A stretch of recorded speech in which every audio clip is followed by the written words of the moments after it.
Soy Ligia Steffen y esto es Volvamos a Empezar, un podcast para hablar abierta e informadamente sobre la sexualidad.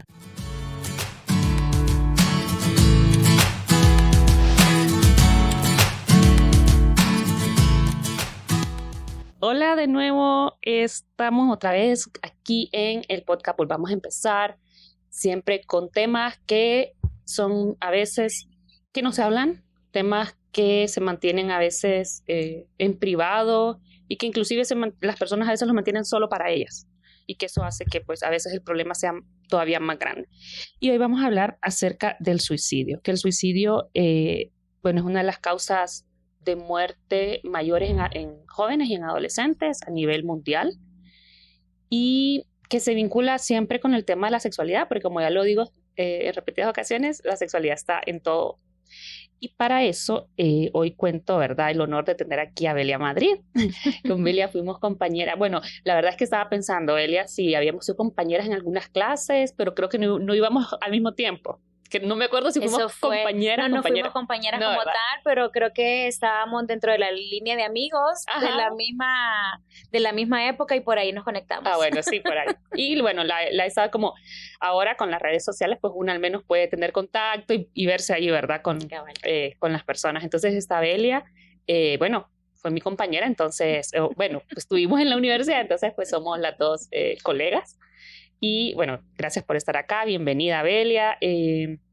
Bueno, no sé, yo siempre pregunto como algo de las personas, como si nos quiere contar algo. En este caso, vamos a hablar de un tema que es el suicidio. Entonces las personas pues igual y siempre quieren tener información que sea confiable, saber que la persona pues de repente tiene experiencia en el tema. Entonces, bueno, yo te he visto que has estado en otros programas hablando de este tema. No sé si nos contás algo de cómo ha sido como esta experiencia tuya trabajando el tema de salud mental y de suicidio. Claro.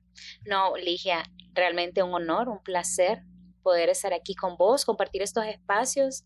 ¿Quién iba a decir que en aquellos años nos íbamos a encontrar ya sí, todas maduras, con experiencia y especializándonos más en ciertos temas? Porque sí, definitivamente la invitación la acepto porque me parece súper crucial poder vincular el tema de la sexualidad con el riesgo suicida como tal. Para mí, como profesional de la salud mental, es súper importante transmitir todo el conocimiento que yo tengo. De eso se trata. Para poder aprender más, necesito como profundizar más sobre lo que ya sé. Y uno de mis objetivos como persona, creo, en el mundo es poder compartir lo que yo sé, que yo creo que para eso nos entrenamos en estas carreras tan bonitas y no, pues, de verdad, muy, muy contenta de estar aquí. Pues no, mira, en general, sí tengo alta experiencia en el tema de riesgo suicida. Yo mi posgrado lo saqué en psicología clínica con un enfoque en el riesgo suicida como tal. En ese momento hice una investigación en la UNA. En la ciudad universitaria.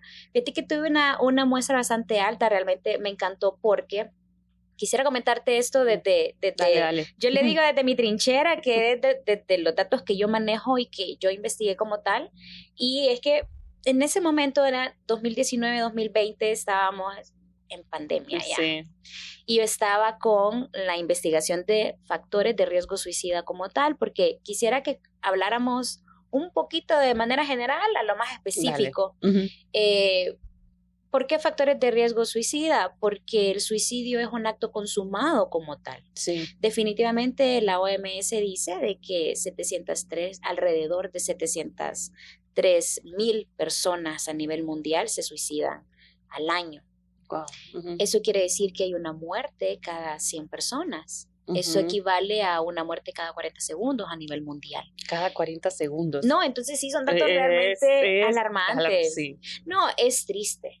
Es triste porque, a ver, antes de continuar, cuando yo me enfoco en la investigación de este tema, me interesa porque dentro de mi experiencia laboral, yo estuve con los bomberos mucho tiempo. Y yo estuve en el área de las ambulancias, del área de emergencias, y me fascina, eso es lo que me fascina de la psicología como tal, la psicología de emergencia. Posteriormente a eso, me tocó trabajar con el sector de las penitenciarías, hombres y mujeres, en Támara, centros de rehabilitación, casas hogares y demás.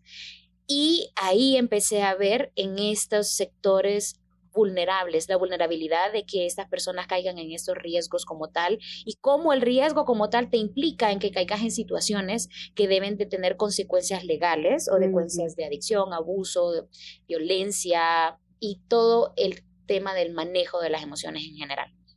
Entonces, ahí me nace la idea como de la investigación del riesgo suicida como tal, porque en ese tiempo en mi trabajo hacíamos campañas de prevención de suicidio a nivel nacional con los colegios, porque la OMS apunta de que la incidencia entre las edades de las personas que están más vulnerables a estar en este riesgo suicida como tal, son personas de 15 años a 29 años. Sí, son personas adolescentes, jóvenes, sí. Exacto. Entonces, es de apuntarle a estos sectores. No quiere decir que en otras edades no estés como en la vulnerabilidad de caer en el riesgo. Cualquier persona, en cualquier momento, podemos llegar a caer en ese riesgo. Entonces, para hablar de suicidio, Ligia, me gustaría que habláramos de factores de riesgo suicida antes de profundizar sobre el acto consumado como tal. Y te voy a decir por qué es importante comentar sobre estos detalles. Porque las estadísticas no nos dicen en general cuánto riesgo suicida hay. Hay estadística de los suicidios consumados como tal. Es cierto. Pero el riesgo suicida es alto. Sí, hay mucha gente que lo intenta, hay mucha gente que lo piensa, hay mucha gente que... Sí, y que estas personas, estos datos son de personas que probablemente lo intentaron varias veces. Exactamente, a eso quiero llegar. Entonces no tenemos una estadística, digamos, directa de decir estas y estas personas están en riesgo porque mucha gente no habla de eso. El tema del tabú, de que sí soy muy débil, de que no soy devoto de Dios o no soy hijo de Dios. Mis valores morales se ven confrontados y eso también me genera más culpabilidad, lo que genera frustración y lo que genera en general una poca autorregulación emocional y la gente entra más en este riesgo lejos de entender el porqué de la situación y entender por qué me está pasando esto, porque una de las preguntas más dadas en este tema, Ligia, es ¿qué lo causa? Sí. Y no hay una sola causa, es multicausal y multifactorial. Por ejemplo, hay algo que me interesó a mí bastante de mi investigación y fue el hecho de tratar de entender todas las dimensiones del tema por una cuestión de los medios de comunicación. Y yo creo que regresamos a lo que estábamos hablando, o sea, también es importante hablar sobre estos temas para saber educar a través de estos espacios y que estos espacios sean lugares seguros donde quienes nos escuchan puedan ver esta evidencia científica o que realmente estamos abordando el tema de una manera lo más formal y de la manera más ética posible para que a quien llegue este mensaje pueda salvar incluso una vida. Sí, mira. Entonces, mira qué interesante, eso es lo que te quería decir.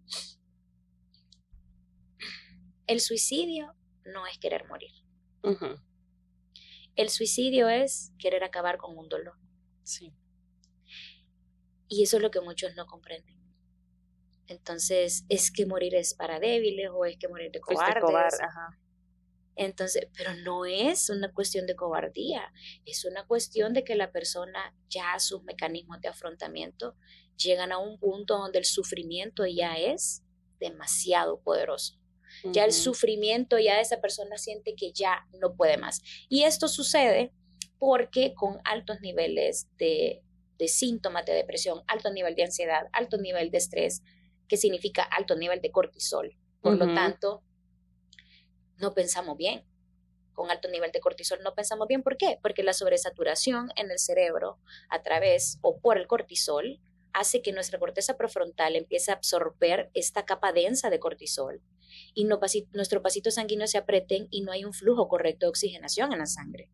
Por eso es que se nos cae el pelo, que acné, que manchas en la cara, porque el cortisol, alto nivel de estrés, nuestro cuerpo comienza a hablar y empezamos a somatizar y precisamente esta somatización hace que estemos enfocados en los síntomas físicos que nos genera una situación de alto estrés. Entonces decimos, es que estoy enfermo, o es que como estoy muy cansado porque estoy mucho trabajo, entonces empezamos a postergar, a reprimir nuestras emociones y caemos en alexitimia, en distimia. Y mira qué interesante esto, porque quizás muchos de los que nos escuchan no saben que existe la depresión funcional.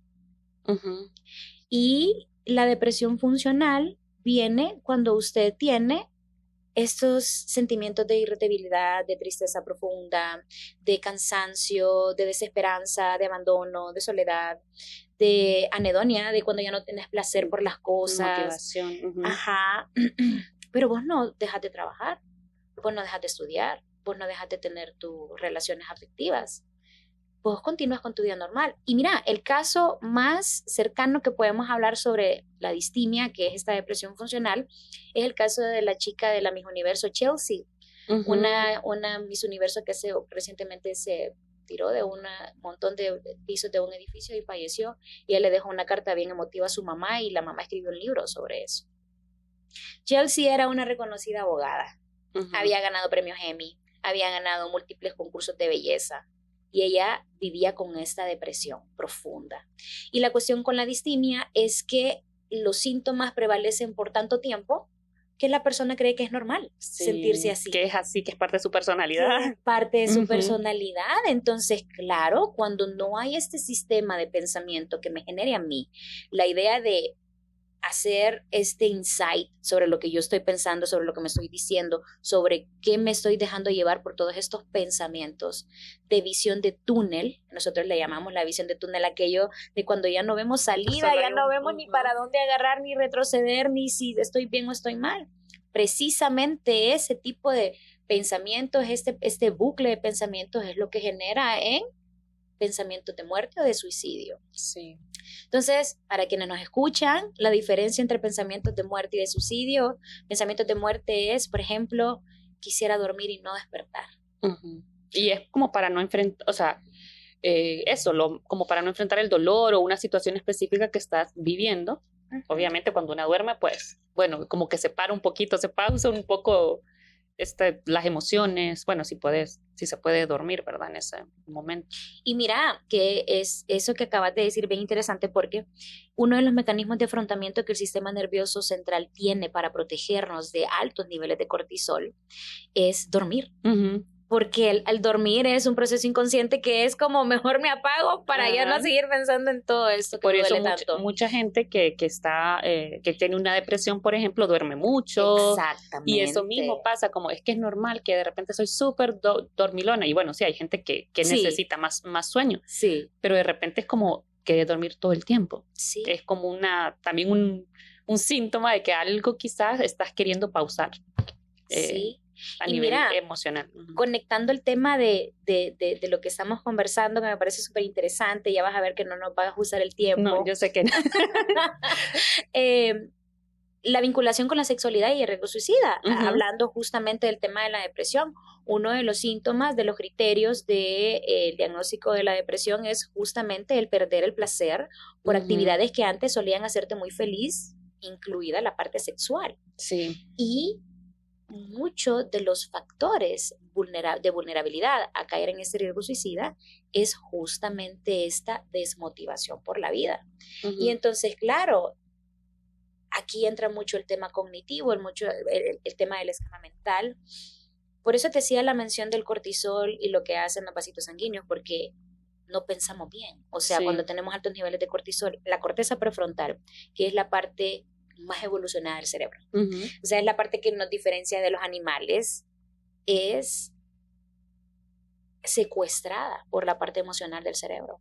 Por eso es más fácil sentir que pensar.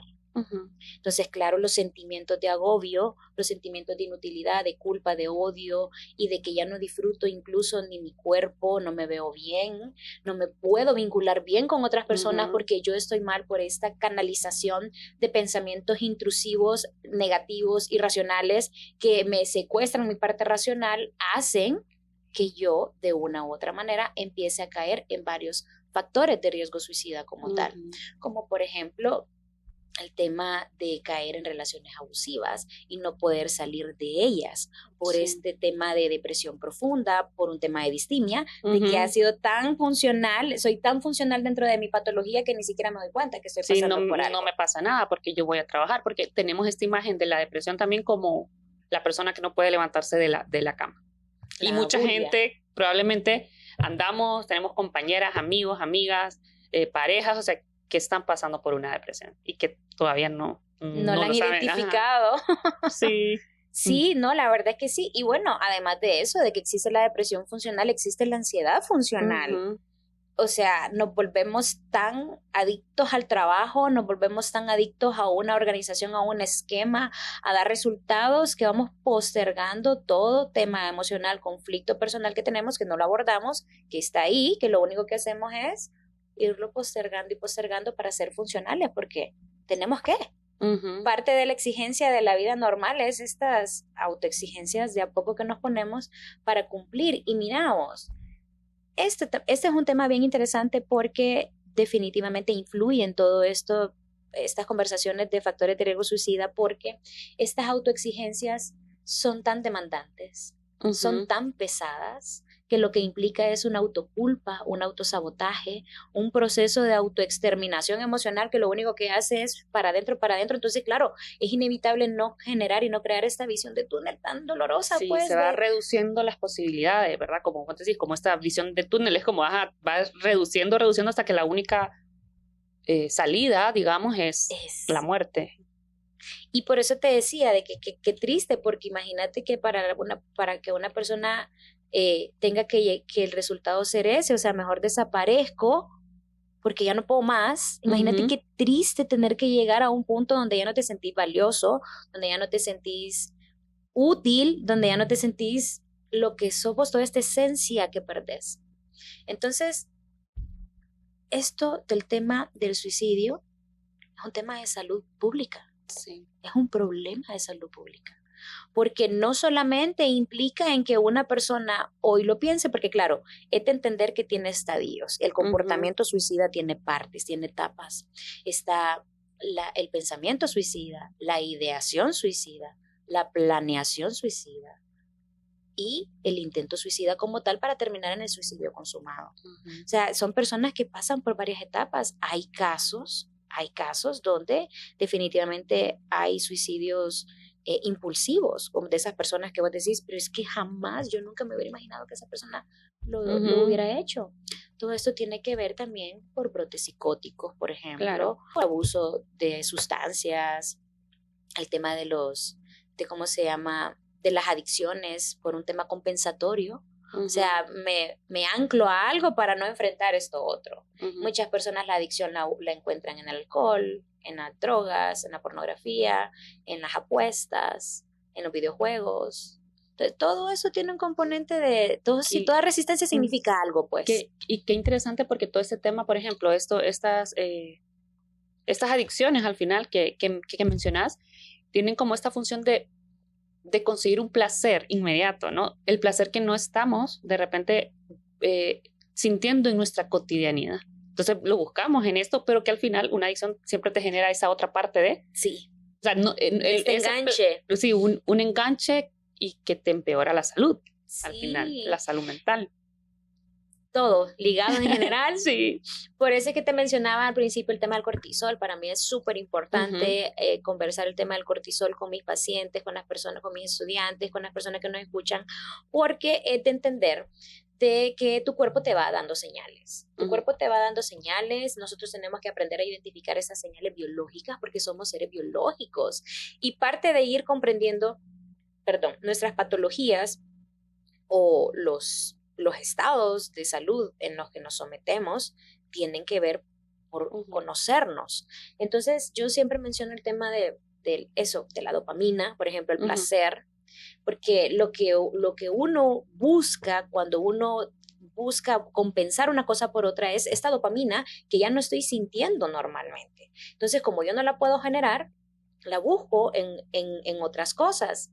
Y aquí viene un tema de la autoestima que siempre va ligado con los factores de riesgo suicida, por esta autoimagen quebrada y fracturada que tenemos de nosotros mismos. Pero en mi caso, por ejemplo, con mis pacientes, cuando yo trabajo el tema de la autoestima, trato de hacerle entender a las personas de que trabajar autoestima es autodisciplina. O sea, es hacer cosas. Vos no podés trabajar autoestima solo hablándote bien. Es fundamental y es necesario cambiar ese discurso interno negativo, hablarnos con frases de afirmación positiva. Obviamente, o sea, esto es natural, es parte de... Pero trabajar autoestima es hacer cosas. Y es que confundimos el placer con el amor. Okay. Confundimos el placer con el amor porque decimos, ok, por amor propio me voy a comprar esa camisa, por amor propio me voy a comer ese pastel porque yo me lo merezco y por amor propio yo me voy a dar ese viaje. Sí, es hermoso que tengas intenciones de darte recompensas, de cuidarte, de hacer este uso de tus capacidades mentales para tener este autocuidado, pero eso no es amor. Sí. Porque eso te genera un placer momentáneo. En otro momento te vas a sentir súper triste y te vas a ir a gastar todo tu dinero porque era amor propio y después te quedas culpable porque no supiste organizarte financieramente y eso te genera otro nivel de culpabilidad. Hay varios autores que hablan de la cantidad de pensamientos que desarrollamos los seres humanos diariamente y me ha interesado bastante el tema de haber escuchado de que todos los seres humanos todos los días desarrollamos de 30,000 a 120,000 pensamientos diarios. O sea, es todo el tiempo pasamos pensando un montón.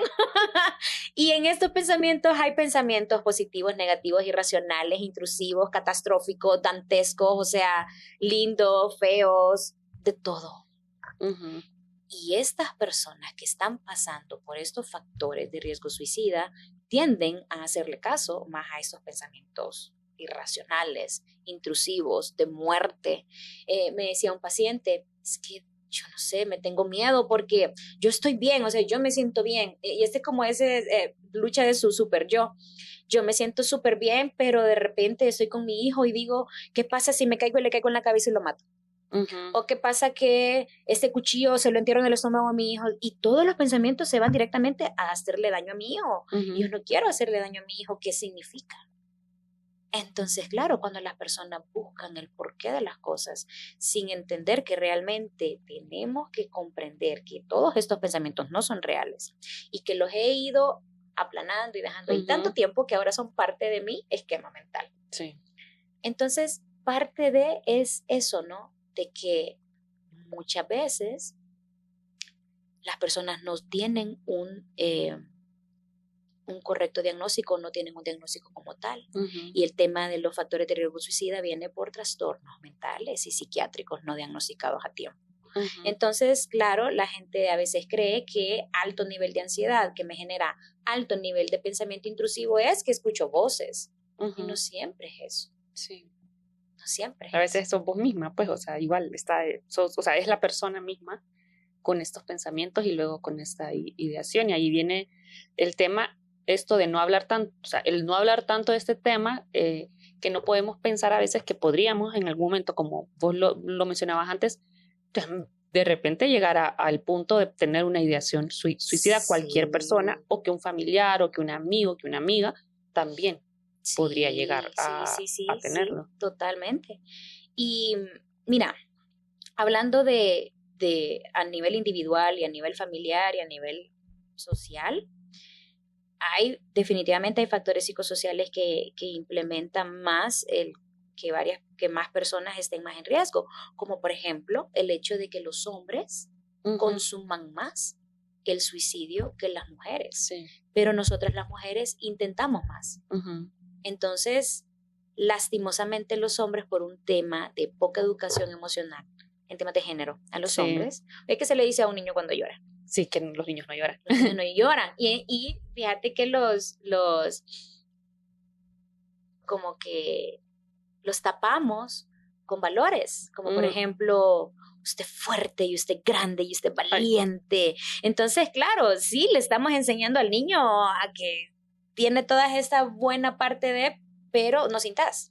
Exacto, pero y tiene que ver con lo que mencionabas de la autoestima, o sea, de quizás esta parte como más superficial, de quiero construir una buena autoestima, entonces vos sos bien fuerte, vos sos bien valiente, pero es como muy a la defensiva también, ¿no? O sea, mira qué interesante que lo hayas tocado justo con ese ejemplo, porque cuando yo te digo de que confundimos el placer con amor, es cuando nos hablamos que no siempre va a funcionar. Por eso viene el tema de la autoestima, viene de autodisciplina, de hacer las cosas aunque no quiera. Porque para entender la diferencia entre motivación y disciplina, la motivación es querer hacer las cosas, la disciplina es hacer las cosas aunque no quieras. Sí. Entonces, tema de trabajar autoestima es hacer las cosas aunque no quiera. Entonces, si vos le decís a un niño que está aprendiendo a andar en bici y no puede andar como los otros niños, y vos le decís, mi amor, pero usted es muy lindo y después va a aprender, usted no se preocupe. El niño se va a sentir bien en ese momento por las palabras de afirmación positiva, pero indudablemente cuando vos no estés, ese niño se va a poner en comparación con que los otros niños sí pueden andar en bici y él todavía no. Entonces, claro, sí ayuda, pero no es una cuestión de que te va a funcionar hablarte bonito, hablarte al espejo bonito siempre y te va a funcionar al 100. No siempre funciona de esa forma. Entonces, perdí el hilo de por qué te estaba comentando esto. Estábamos hablando justamente de que los hombres llegan a consumar más. Entonces, sí. Entonces, ¿qué pasa? A los niños se les enseña a no sentir, a nosotras no es que se nos enseñe a sentir, pero se nos permite un poquito más. Se nos permite. A nivel de culturas, de culturas latinas como las nuestras, nosotras las mujeres somos más bochincheras.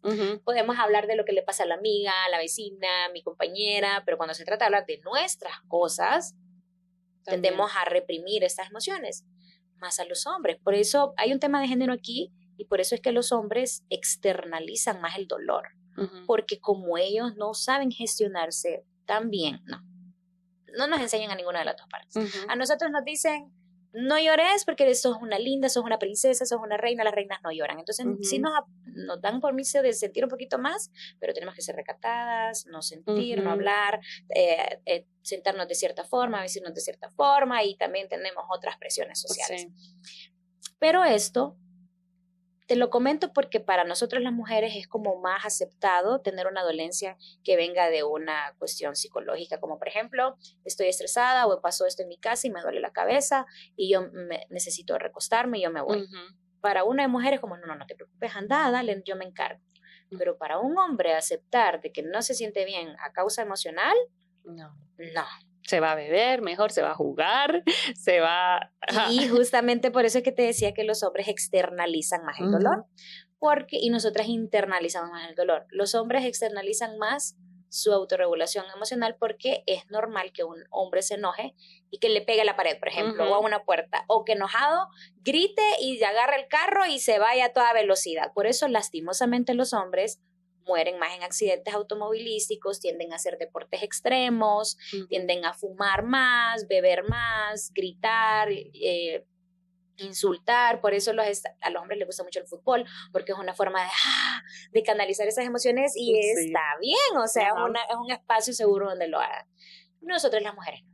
Nosotras internalizamos más, por eso padecemos más de problemas gastrointestinales, porque tema del cortisol viene por proceso intestinal de la microbiota, o sea, tiene que ver con inflamación intestinal, por eso es que nosotras las mujeres padecemos más de colon irritable, de gastritis, de colitis nerviosa, eso tiene que ver con el tema del helicobacter, de la intolerancia al gluten, o sea, todo eso tiene que ver a causas biológicas por temas de cortisol.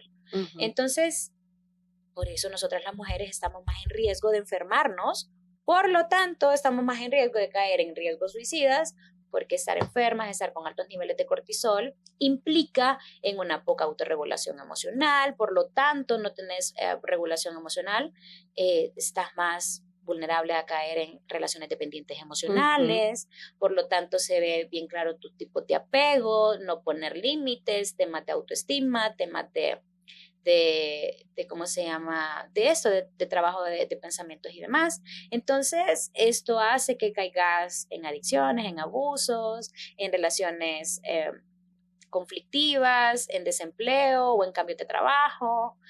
Todo esto lo que significa es que muchos factores te pueden poner en este riesgo suicida. Pero nosotros las mujeres estamos más en riesgo que los hombres, porque lastimosamente los hombres usan métodos más efectivos para cometer el suicidio como tal. Hay teorías que hablan de que cada suicidio tiene un significado. ¿Cómo lo haces? ¿Cómo lo haces? Significa parte de tu personalidad. En Honduras, desde el 2000 hasta hasta las últimas fechas de estadística del 2023, el ahorcamiento es el método más usado. Seguido de esto el uso de pesticidas, pero definitivamente nosotras las mujeres somos las que más estamos en este riesgo. Sin embargo, nosotras las mujeres, incluso las teorías dicen que pensamos hasta en cómo nos van a encontrar nuestros familiares, por eso no se usan métodos como pistolas, sino más como ingesta de pastillas. ¿Y cómo está todo esto ligado a esto que mencionabas y a los temas de género? O sea, quizás las mujeres vamos a pensar más en esto de mi familiar, cómo me van, y en métodos menos agresivos, digamos, por decirlo así, ¿verdad? Y en los hombres están más socializados con el tema de las armas, con el tema de lo que es fuerte, o sea, y de repente, pues, sí, no está esa carga de la familia, sino que, o sea, no está por esta parte social de cómo nos socializan a los hombres o a las mujeres. Sí. Pero me parece bien interesante esto que mencionas porque, o sea, según los datos que yo he visto, dicen que los hombres se suicidan más, pero vos decís, o sea, sí, pero las mujeres están más en riesgo. O sea, entonces es como tienen interesante. Más intentos. Más intentos. Es como bien interesante como este contraste, ¿verdad? Sí. Y porque quizás, no sé si es así como probablemente las mujeres de repente vamos a buscar más rápido ayuda o vamos a buscar más ayuda si lo estamos intentando, mientras que los hombres de repente nunca se lo compartieron con nadie y solo lo hacen. Y nosotras en el proceso decimos, hey, aquí está pasando algo, le cuento a una amiga, le cuento a alguien y esa persona pues intenta hacer algo, pero el hombre de repente no, a nadie le contó, a nadie y lo hizo. Sí. No, es un tema bien triste. Sí. Es un tema bien triste porque imagínate que una persona tenga que llegar a querer dejar de existir porque ya no puede con sus problemas. ¿Te imaginas qué triste es tener que llegar a ese punto donde sentís que tus redes de apoyo, no hay redes de apoyo, no hay con quien hablar de esto, nadie te va a entender? Esta visión de túnel es tan agresiva que simplemente te indica autodestruirte. Ay, sí. Sí, y bueno, y viéndolo desde estos, bueno, como de este instinto natural, no sé, del ser humano, de los seres vivos, de sobrevivir, ¿verdad? Generalmente la búsqueda es de sobrevivir. A veces la gente hace cosas, bueno, o sea, haces cosas feas que no están bien por sobrevivir también. Sí. Entonces, cuando perdés esa gana de apegarte a la vida, a veces tan grande, es porque algo es, o sea, de verdad, que es algo muy, como vos decís, muy triste y que sufre la familia, ¿verdad? También, por este tema a veces de no vi, no supe hacer, no le presté atención, porque algo que entra, me parece importante, es que la gente muchas veces dice, no, es que lo hizo por llamar la atención, y yo digo, o sea, bueno, pero si tu mecanismo de llamar la atención es porque necesita atención la persona, entonces no hay como que está exagerando y llamando la atención, entonces no le hago caso. No, totalmente de acuerdo con vos, Ligia. Mira, tenés toda la razón. Yo veo el tema del suicidio justo como veo los temas oncológicos. Uh-huh. El suicidio es una enfermedad familiar también. Okay. Porque así como el cáncer es una enfermedad familiar donde hay una persona con riesgo suicida y que ya tiene estos pensamientos, que ya los familiares saben, es una cuestión que empieza a afectar a todos los individuos de esta familia. Porque, miramos, yo he tenido pacientes cuando hablo cuando hago ese esquema familiar y los papás o los cuidadores de esa persona me dicen, es que yo escucho cualquier ruido y yo siento que ya se mató. Uh-huh. O sea, y yo estoy que me llaman y mi nivel de estrés se eleva porque yo siento que ya me avisaron que ya se murió. Oíme, es una vida sin vivir. Sí. Y indiscutiblemente empieza a afectar a los integrantes cerca de esta persona, porque cuando logran cometerlo, cuando lo intentan, siempre queda este nudo ahí de ¿por qué no lo vi? ¿Por qué no lo identifiqué? Que pude haber hecho esto o yo le dije tal cosa. Y esto tiene un efecto dominó en otras personas. Uh-huh. Mira, hablando sobre efectos dominós, fíjate que cuando yo estaba investigando este tema, en los 1920 creo que hubo, no recuerdo el año exactamente, pero hubo un autor, un escritor que escribió la novela de una pareja Y al final, en la novela, el muchacho se suicidaba. Entonces, él sacó el libro. Y cuando sacó a la venta el libro, tuvo este efecto de que la gente que lo leía y que estaba en este riesgo se suicidó. Wow. Y los niveles de suicidio se elevaron en ese tiempo. Este efecto Werther se llama. Este efecto fue lo mismo que sucedió, por ejemplo, cuando se suicidó Marilyn Monroe. Muchas personas que la admiraban y que en ese tiempo estaban pasando, también lo hicieron. Esto sucedió con Robbie Williams, sucedió con el cantante de Linkin Park. Cuando hay este efecto de que una persona súper, que ellos de repente admiran y que quisieran llevar y que ven que lo hicieron y que ellos también estaban en ese riesgo y toman la idea de decir, bueno, si él lo hizo, ¿por qué yo no? Sí, porque es como un modelo al final, como de cierta forma, si lo admirases. Sí, entonces, lastimosamente, este efecto queda en la familia. No digo que en todas las familias se reproduce, si donde hay una víctima de suicidio, créeme que esa familia queda tan afectada que queda súper pendiente de cualquier señal, de cualquier alerta y demás, pero hablo en general de los efectos de los medios de comunicación, y a eso quería llegar al principio. Los medios de comunicación no han sido responsables a la hora de hablar del tema de suicidio porque, por ejemplo, las noticias amarillistas dicen, porque le quitaron el celular, si adolescente se suicida. No, o sea, ese fue como el trigger que desató todo lo que ya venía hace tiempo atrás. Pero no es porque te quitan el teléfono, porque lo dejó la novia a la novia, o porque le fueron infiel, o sea, por ese en general. Esos escenarios, cuando ustedes vean esos escenarios de suicidio, de que la persona ya cometió el acto como tal, porque para eso hubo un pensamiento, para eso hubo una idea, para eso hubo una planeación. Conseguir todo eso implica mover todos tus recursos a nivel de pensamiento, cognitivo, emocional, de comportamiento. Todo esto implica que vos armes un plan, imagínate, para quitarte la vida.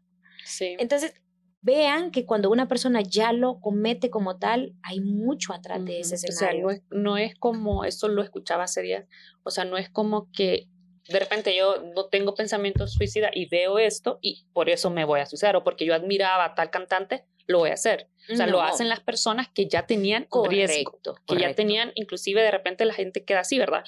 Pucha, cuando me dijo aquello, pucha, cuando mencionó, como que ya empezás a armar el rompecabezas y decís, sí hubieron de repente algunas señales que esta persona estaba en este riesgo. Y ahí, bueno, me pregunto también esta parte, ¿verdad? Bueno, creo que la gente también se lo va a preguntar. O sea, ¿qué hacemos? O sea, ¿qué hacemos si identificamos señales? ¿O cómo serían estas como señales que de repente sí son identificables? Porque también está este componente de la culpa que queda en las personas cercanas y que quizás a veces, bueno, inclusive hay gente que estando en psicólogo o psicóloga comete un suicidio y también es una parte complicada. Es terrible. Porque a veces o sea, se sale de las manos totalmente de mucha gente, ¿verdad? Totalmente. Pero, ¿qué señales podemos de repente sí identificar y qué hacemos? Mira, hay muchas señales, como por ejemplo eso que vos comentabas es súper cierto. El hecho de que una persona esté dando señales de alerta no es porque quiere llamar la atención, es que quiere llamar la atención porque está buscando una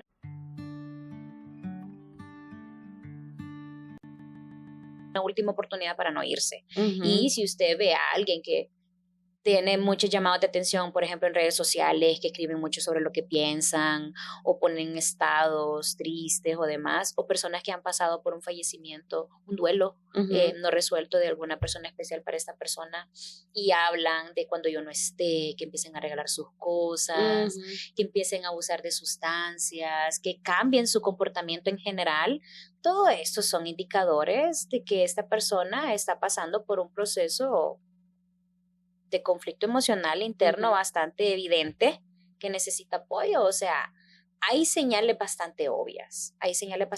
Lo que pasa es que como tenemos ese tema de que no nos han enseñado a sentir, cada vez que alguien miramos que siente, no sabemos qué hacer. te incomoda Entonces, a veces porque no sabes cómo lidiar con alguien llorando. Imagínate como que le diga, ay, vos ya se te va a pasar y la lágrima se le va a regresar. Nunca va a ser así, o sea, ojalá fuera así, pero no es así. Entonces, ¿qué hacer? Bueno, primero, nosotros lo ideal siempre es buscar esas redes de apoyo. Uh-huh. Si usted se siente identificado con algo de lo que hablamos acá y siente irritabilidad, desesperanza, abandono, soledad, ya no siente placer por las cosas que antes disfrutaba, no se puede concentrar, está durmiendo mucho, durmiendo poco, comiendo, bajando de peso, subiendo de peso. Todo esto son indicadores de que hay algo que su cuerpo le está avisando que no está bien. Uh-huh. Entonces busque estas redes de apoyo. Mira, las redes de apoyo tienen 3 funciones principales. La primera función es que los amigos o esas personas de confianza cumplen la función emocional, que esto implica temas de intimidad, confianza, confort. Uh-huh. Cumplen una función de orientación, que esto es recibir y dar consejos de estas personas de confianza. O sea, que vos puedes preguntar algo y vas a confiar por la confianza, la intimidad, el confort que te genera la confianza de esta persona, te vas a escuchar. Pero también cumple uno de red de apoyo, cumple una red informativa. Esta red informativa involucra en dar recursos o, por ejemplo, si yo no te puedo ayudar, porque yo no sé cómo abordar esto que vos estás sintiendo, porque de repente me siento identificado con mucho que decís y yo tampoco lo abordo, no estoy tal vez como vos estás, pero esta persona te puede apoyar. Uh-huh. Te contacté, te busqué el número de este psicólogo, o este médico, o de este pastor, o lo que sea que la persona en lo que confíe. Yo no te puedo ayudar, pero anda donde esta persona. Uh-huh. Mira, es bien lindo porque fíjate que en mi clínica yo veo los amigos que bellos que podemos ser a veces. Ay, sí. Mira, yo en diciembre me dio la cuestión de hacer gift cards de Navidad. Como de los escuchumbos regalaron una terapia psicológica. Ay, genial. Porque fíjate que tengo varios pacientes que quienes se comunican conmigo son amigos. Me dicen, tengo este amigo que está pasando por esto y esto y esto, no quiere ayuda, pero yo sé que la necesita, yo no se la puedo dar y yo le voy a pagar esa terapia a esta persona para que comience el proceso. Vieras que me ha pasado en varias ocasiones. Qué y hermoso. Es genial, es lindo, porque la persona se siente apoyada, o sea, definitivamente se siente en un espacio seguro donde hablar de las cosas, entiende que estos procesos son necesarios para bajarle 2 niveles de intensidad a la vida como la está llevando en ese momento y ver la vida desde otra perspectiva. Porque todo el tema de factores de riesgo suicida para mí es importante hablar, porque podemos salvar una vida, vos. Sí, porque podemos salvar a alguien. Porque eso que decías, o sea, no es necesariamente o sea, los casos de la persona ya no quiera vivir, sino que quiere vivir bien. O sea, todas las personas obviamente queremos estar felices, alegres. Claro. Entonces, la gente lo que quiere es vivir bien, no quiere seguirse levantando todos los días y sentir ese dolor. Sí. Que es terrible, que yo creo que cualquiera que hemos pasado por alguna situación, no necesariamente de salud mental como, bueno, o sea, como un trastorno, pero que hemos pasado una situación difícil, sabemos que nosotras queremos que termine el dolor. Y probablemente estas personas eso es lo que necesitan, que el dolor termine, y en ese momento no ven otra posibilidad. Sienten que no pueden. Esa es la cuestión con la irracionalidad del pensamiento. Ayer justamente yo hablaba con una paciente que estábamos trabajando el tema de la autoestima y yo, usted puede. Y entonces ella súper emocionada me escuchaba y sí, y hablábamos sobre lo que estábamos trabajando y sí, y al final le digo cómo se siente y se puso a llorar y me dice, es que siento que no voy a poder. Entonces le digo yo, ahí es donde tenemos que detener el pensamiento, donde usted ni siquiera ha empezado, es que ni siquiera hemos terminado la sesión y ya su pensamiento le está diciendo que no puede. Uh-huh. Ahí es donde debemos de apuntarle y decir, claro que puedo, o sea, y ahí es donde debemos de empezar a decirle a las personas que no escuche esa voz de que no puede, de que no va a poder, de que nunca va a salir de ahí, porque al final no solamente es salir de ese sufrimiento. Mira, Bob Marley dice algo en una de sus canciones que dice, el dolor es inevitable, pero el sufrimiento es opcional. No podemos evitar muchas formas de dolor que vamos a tener en la vida. La cuestión es el sufrimiento en el que a veces, por estos pocos recursos de afrontamiento que tenemos, nos sumergimos. Y muchas veces entramos en ese nivel de victimismo o de ser revictimizados siempre por la misma situación que vivimos, porque no lo enfrentamos. Entonces, parte de los procesos terapéuticos de cuando trabajamos todo tema de depresión, ansiedad, autoestima, dependencia emocional, es aprender otras formas de vivir. Porque la persona cree que no va a poder nunca salir de ese hoyo. Y sí se puede. Sí, Sí fíjate se puede que salir. ahí me recordé ahorita a una chica también que he atendido y que de repente se abrumaba con muchas cosas, y cosas, o sea, yo lo entiendo, ¿verdad? O sea, en ese momento, cosas del quehacer cotidiano, de repente, la cama, bañarme, es que no, Sí. es que no voy a tener ganas toda la semana, así que Sí. era, ok, o sea, empecemos por arreglar la cama. Sí, o sea, exacto. arreglemos la cama. Sí. Entonces, a veces estás en ese momento donde cualquier cosa se te quiebra un plato y ya va a ser, no es que todo me sale mal. Entonces, sí. Claro, ahí es cuando entra también esta parte de la atención en salud mental para poder reorganizar un poquito Esos todo niveles esto. de autoexigencia, y por eso Ujú.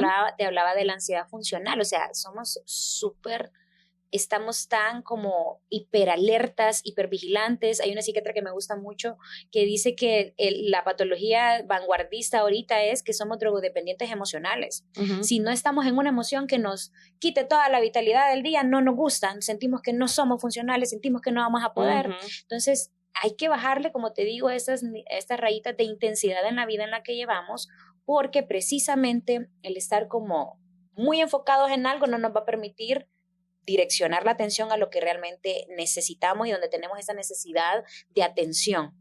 Y otra, a mí me gusta explicarlo de esa forma, en palabras simples. La ansiedad es vivir en el futuro, la depresión es vivir en el pasado. Ujú. Para cualquiera de las dos, no estás presente en el aquí y en el ahora. Ujú. Estás pensando en eso de qué tengo que hacer, qué voy a hacer, a dónde voy a ir, con quién me voy a ver. Y la depresión es qué me dijo, qué hice, a dónde fui, qué pasó. Como pude. No estás aquí en el presente, en el aquí y en el ahora. Entonces, eso no te permite ver otras formas de vida. Es precisamente eso lo que no te permite empezar a trabajar en lo que estás haciendo ahorita. Porque estás viviendo una vida que ya pasó o que no está pasando. Para cualquiera de las dos, tus mecanismos de afrontamiento implican estas autoexigencias sean tan normales que para vos es que vivo bajo mucho estrés. Y es normal. Y sí, es normal tener puntitos de estrés para funcionar. Pero temas de riesgo suicida, temas de depresiones no tratadas a tiempo, de ansiedades muy elevadas, viene por esa vida acelerada o porque no le sentimos que le damos el ritmo a esa vida acelerada. Sí. Bueno, y es que por eso, y entramos a un montón de temas aquí con este sí. tema porque sale un montón de ramificaciones. Y Total. yo, bueno, quería hacer una pregunta, a ver cómo lo ves vos, porque también está el tema de los intentos suicidas, pero también está muy común desde hace muchos años el tema de adolescentes, por ejemplo, que se autolesionan. Y que no necesariamente, porque bueno, digamos, yo he tenido casos donde hago como esta entrevista, así como, pero, o sea, ¿cuál es la intención? Y la intención muchas veces no es que me quiera morir, o sea, realmente no quiero. Pero el dolor que siento es tan fuerte que esto me lo caga. Y los papás vienen así como también, y obviamente hay que prestarle atención, hay que estar atentos y atentas, porque el problema también es que a veces esto puede salir, o sea, de repente no me quiero morir, pero la autolesión puede ser muy, muy fuerte. Pero si hay una diferenciación entre, por ejemplo, decir, ¿fue un intento suicida o fue una autolesión, digamos? No sé si... Sí, no, definitivamente hay una gran diferencia. Mira, las autolesiones vienen por lo que yo te conversaba de las adicciones, porque es una compensación de un dolor emocional por un dolor físico. No todas las autolesiones significan intentos suicidas, porque el intento suicida es como tal, o sea, profunda, herida profunda, a un punto donde la sangre empieza a salir de mis venas porque me las corto. Ese es un intento suicida como tal. Las autolesiones vienen de forma superficial y empiezan a hacerse cortes, empiezan en los brazos, acá, o en lugares a donde no lo ven. Eso porque muchos de los chicos que entran en ese proceso de autolesión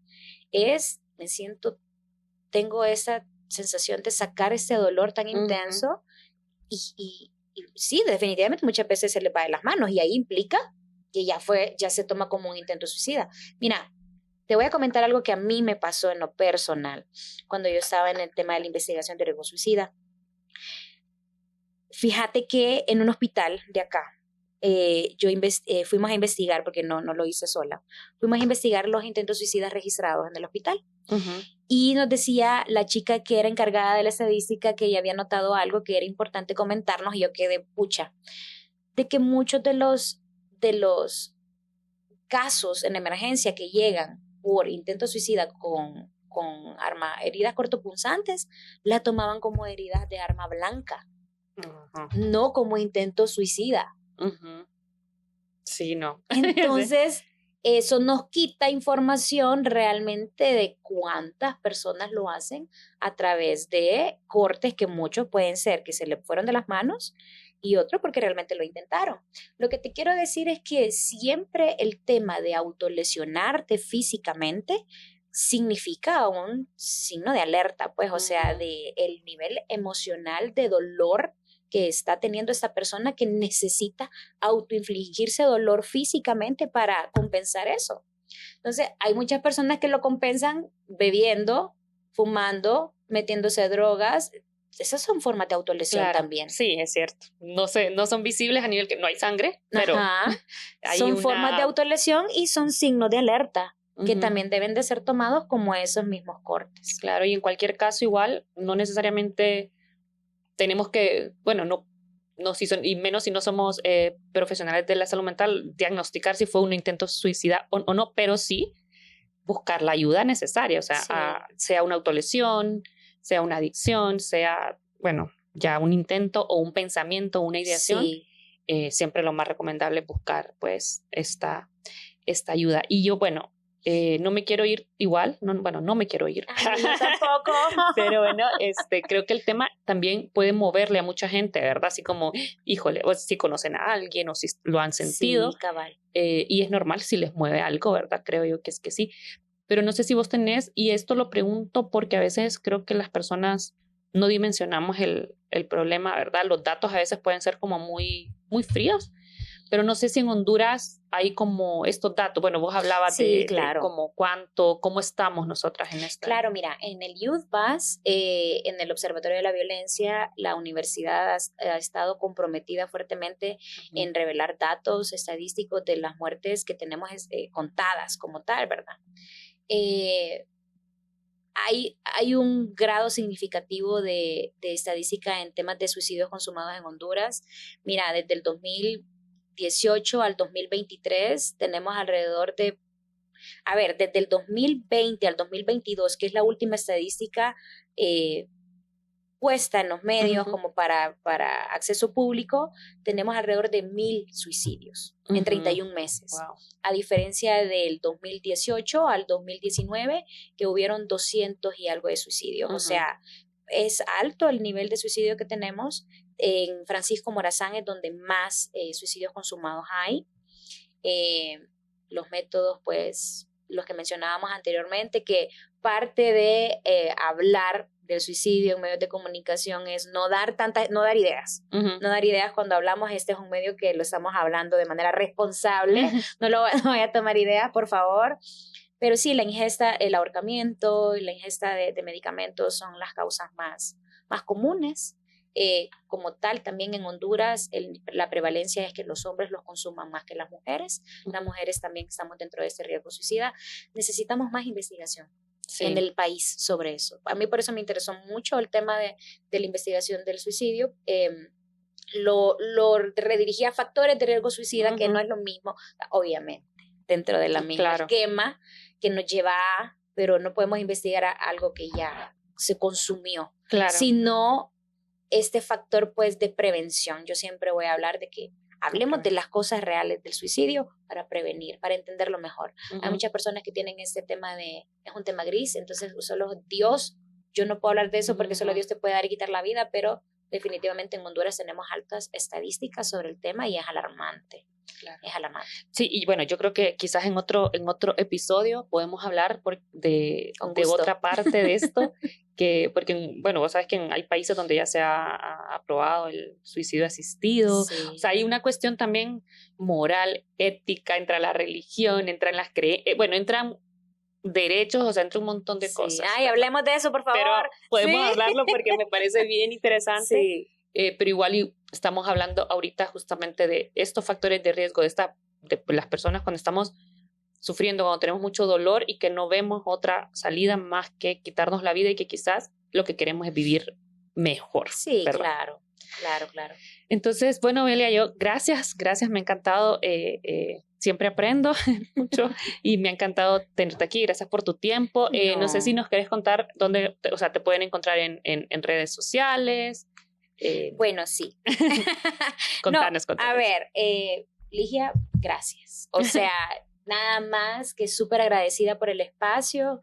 Yo creo fielmente en los propósitos de la vida y espero que este mensaje, esta conversación que hayamos tenido le llegue a una persona que realmente lo necesite. Pues las dos estamos a la orden. Sí, me pueden encontrar en redes sociales como psi.beliamadrid, en Instagram y en TikTok. Mi número de teléfono es 3370-7809. Yo atiendo de manera en línea y presencial, soy docente universitaria y soy capacitadora de docentes a nivel nacional, pero estoy enfocada bastante en el tema del riesgo suicida, por lo tal me llegan casos bastante extremos, pero yo los recibo con los brazos abiertos a mis pacientitos, yo los amo y los invito a tomar terapia. O sea, este es un proceso que cambia vidas, créanme que ser acompañados en un tema donde usted no siente que no puede más, créamelo que se puede salir de eso. Nosotros las psicólogas estamos entrenadas justamente para dar estos acompañamientos, entonces sientan la confianza de dejarse ayudar. Déjense sostener. Sí, qué lindo. Y bueno, busquen a Belia. Yo igual siempre que pongo el post en Instagram o en TikTok del podcast pongo los datos y los pongo de colaboradores para que la gente vaya pues a buscarles. Entonces, gracias. No, un gusto. Nos vemos en el próximo episodio. Dale, nos vemos, sí, seguro. Recuerda compartir este episodio con aquellas personas a las que consideres les podría gustar o les podría ser de utilidad escuchar esta información.